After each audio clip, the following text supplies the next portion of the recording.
Hey guys, welcome to day one of your 100-day journey. And today we're going to learn about printing, commenting, debugging, string manipulation, and variables. So it's chock-a-block full of really fun stuff. And by the end of today, you will have created a band name generator program. So you can also head over to this web address, band-name-generator-end.apiary.repl.run. Alternatively, if you didn't want to type that whole line of URL in, you could also go to the previous lesson where I showed you where the course resources are, and we've got links to all of these resources where you can just click on it and head over there straight away. So this is the final project of today.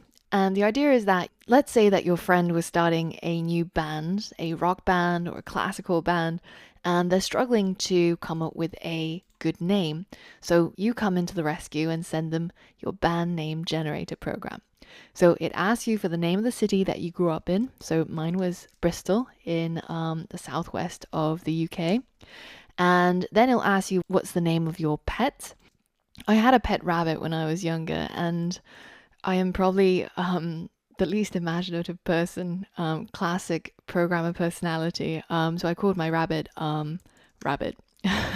So now when I hit enter, it's going to give me my band name, and it could be Bristol Rabbit.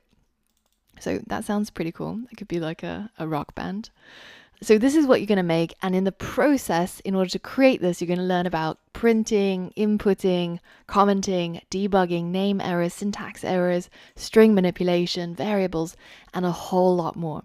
So if you feel like you can already achieve this and you can prove it by making this program yourself, then feel free to skip to the next day's lessons. But for most of you, even if you've started learning Python programming, there's probably still a lot of new things that you'll find in today's lessons.